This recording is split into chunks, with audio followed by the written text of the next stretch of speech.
Hello,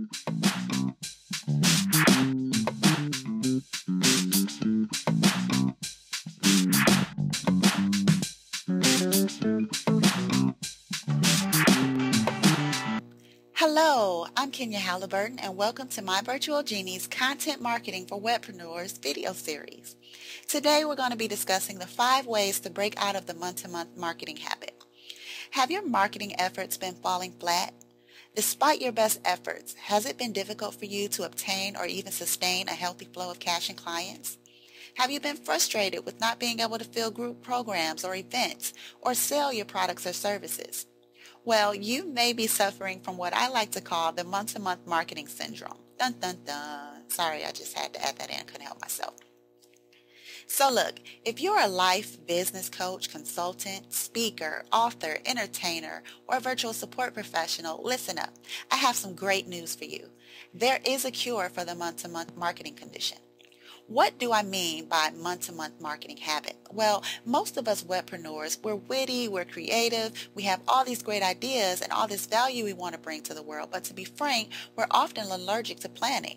Planning to a webpreneur is often like, it's not exciting, and we have the mindset that it gets in the way and slows us down from the action that we want to take. Everything in the online world is fast, right? Get clients fast, build your list fast, make cash fast, which is great if you can do it, but once you get it, you have to be able to sustain that success. My definition of the habit of month-to-month marketing is a consistent tendency to communicate and promote to prospects and customers in a blind and unorganized way. If your marketing efforts are confused, so will your target audience be. The manic marketing method is not sustainable and is like gambling with your time and money. The consequences of not planning can lead to the death of your online business. And the last thing I want to happen is to see the lights go dim on your bright vision.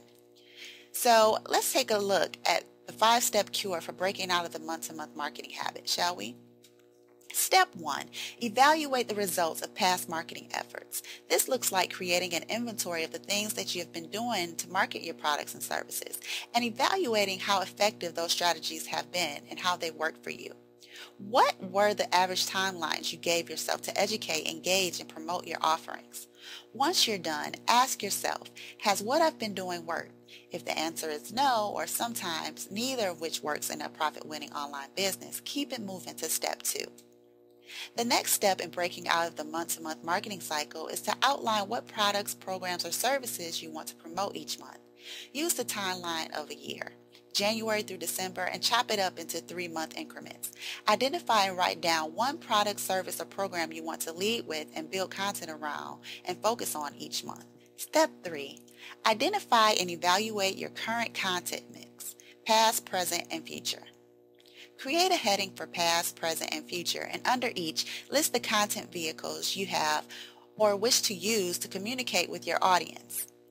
Under past may be things like things you've done or tried and stopped because of the lack of time, energy, or resources to do it right.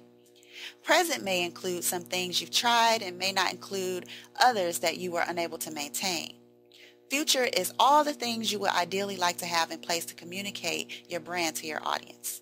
You can really get ambitious with this one. Step 4. Start small, slow, and steady. Small. From step 3, choose 1 to 3 vehicles that are simple to produce and maintain consistently.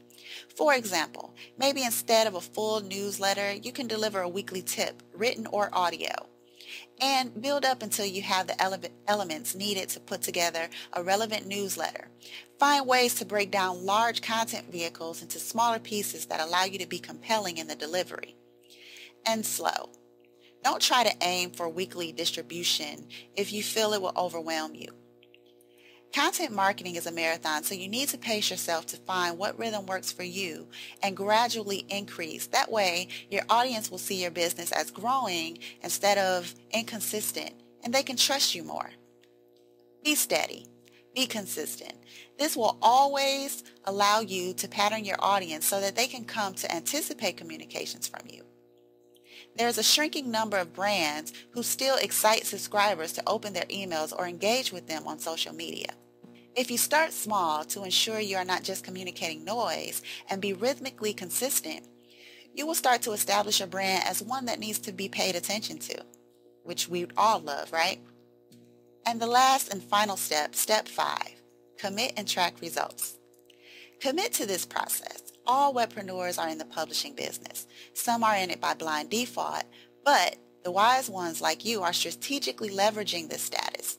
Creating a content marketing system in your business takes some stretching as you break out of the month-to-month marketing habit, but the results will be well worth it. Track results. Make sure you stay on top of the pulse of what content is working and what isn't. This would allow you to repeat what works and improve what doesn't. Pretty soon, you'll find that the uncertainty and panic that drove your marketing before is now replaced by confidence and purpose. Your audience will be able to see and hear you above all the noise, and the profit-winning web presence that seemed to elude you will finally be obtainable and sustainable. Remember to plan and conquer your web presence. Also, let me know what you thought of this video and share it with your network if it was helpful.